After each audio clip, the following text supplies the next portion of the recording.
gets beyond me that I suspect Arsène Lupin most." These were the first discoveries effected by the police on the day following upon that strange murder, vague, inconsistent discoveries, to which the subsequent inquiry imparted neither consistency nor certainty. The movements of Antoinette Bréhat remained as absolutely inexplicable as those of the blonde lady, nor was any light thrown upon the identity of that mysterious creature with the golden hair who had killed Baron d'Hautrec without taking from his finger the fabulous diamond from the royal crown of France. Moreover, and especially, the curiosity which it inspired raised the murder above the level of a sordid crime to that of a mighty, if heinous trespass, the mystery of which irritated the public mind. Baron d'Hautrec's heirs were obliged to benefit by this great advertisement. They arranged an exhibition of the furniture and personal effects in the Avenue Henri Martin, in the house itself, on the scene of the crime, prior to the sale at the Salle Drouot. The furniture was modern and in indifferent taste. The knickknacks had no artistic value. But, in the middle of the bedroom, on a stand covered with ruby velvet, the ring with the blue diamond sparkled under a glass shade, closely watched by two detectives.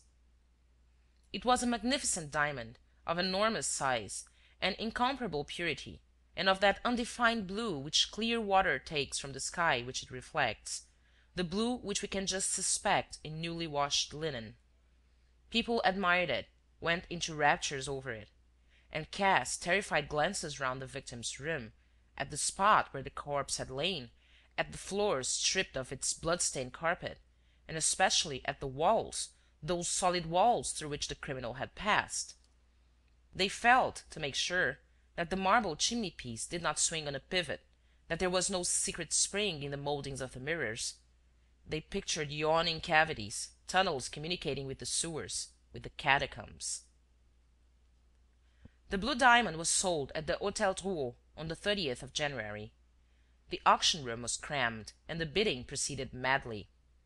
All Paris, the Paris of the first nights and great public functions, was there, all those who buy and all those who like others to think that they are in a position to buy: stockbrokers, artists, ladies in every class of society, two members of the government, an Italian tenor, a king in exile, who, in order to re-establish his credit, with great self-possession and in a resounding voice, permitted himself the luxury of running up the price to 100,000 francs. 100,000 francs! His Majesty was quite safe in making the bid. The Italian tenor was soon offering 150,000, an actress at the Français 175. At 200,000 francs, however, the competition became less brisk. At 250,000, only two bidders remained: Herschmann, the financial magnate, known as the Gold Mine King, and a wealthy American lady, the Comtesse de Crozon, whose collection of diamonds and other precious stones enjoys a world-wide fame. 260,000, 270,000, 75, 80, said the auctioneer, with a questioning glance at either competitor in turn. 280,000 for madame. No advance on 280,000? 300,000, muttered Herschmann. A pause followed. All eyes were turned on the Comtesse de Crozon. Smiling, but with a pallor that betrayed her excitement, she stood leaning over the back of the chair before her. In reality, she knew, and everybody present knew, that there was no doubt about the finish of the duel. It was logically and fatally bound to end in favor of the financier, whose whims were served by a fortune of over 500 millions. Nevertheless, she said: 305,000. There was a further pause. Every glance was now turned on the Gold Mine King, in expectation of the inevitable advance. It was sure to come, in all its brutal and crushing strength. It did not come. Herschmann remained impassive, with his eyes fixed on a sheet of paper which he held in his right hand, while the other crumpled up the pieces of a torn envelope. 305,000, repeated the auctioneer. Going, going, no further bid? No one spoke.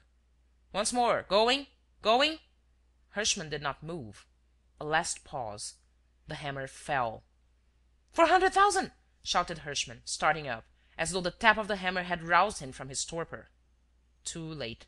The diamond was sold. Herschmann's acquaintances crowded round him. What had happened? Why had he not spoken sooner? He gave a laugh. What happened? Upon my word, I don't know. My thoughts wandered for a second. You don't mean that? Yes, someone brought me a letter. And was that enough? To put me off? Yes, for the moment. Ganimard was there. He had watched the sale of the ring. He went up to one of the porters. Did you hand Monsieur Herschmann a letter? Yes. Who gave it to you? A lady. Where is she? Where is she? Why, sir, there she is. The lady over there in a thick veil. Just going out? Yes. Ganimard rushed to the door and saw the lady going down the staircase. He ran after her. A stream of people stopped him at the entrance. When he came outside, he had lost sight of her.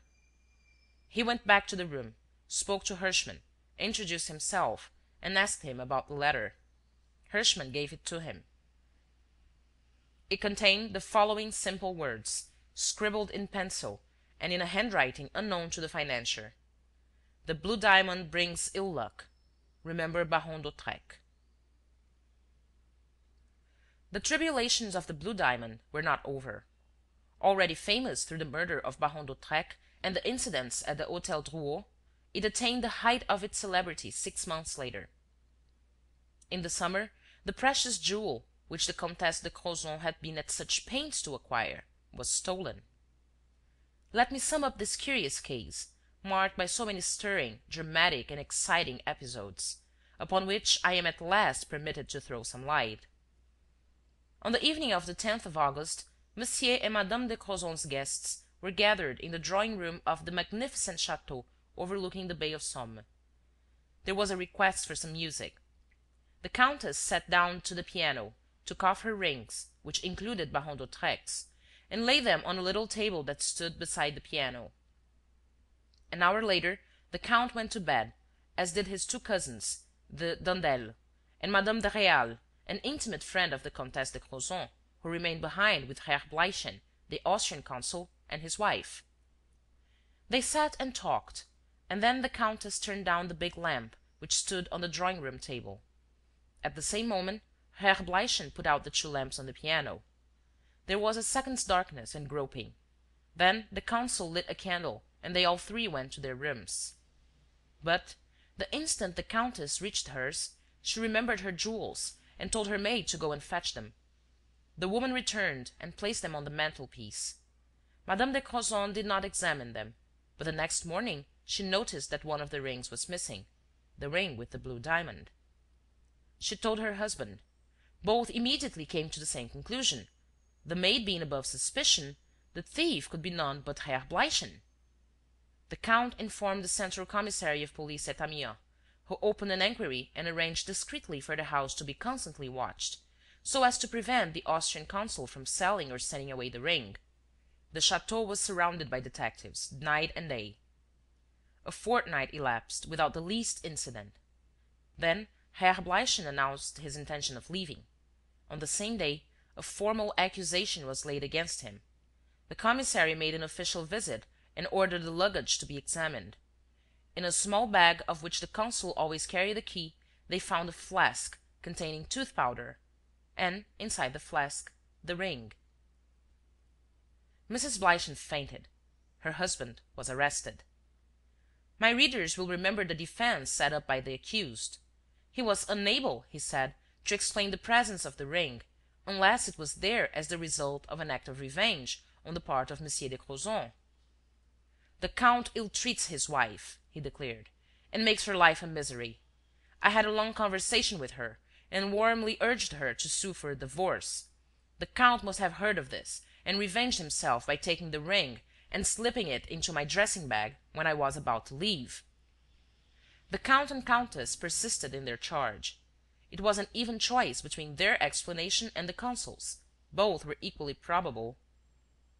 No new fact came to weigh down either scale. A month of gossip, of guesswork and investigations failed to produce a single element of certainty.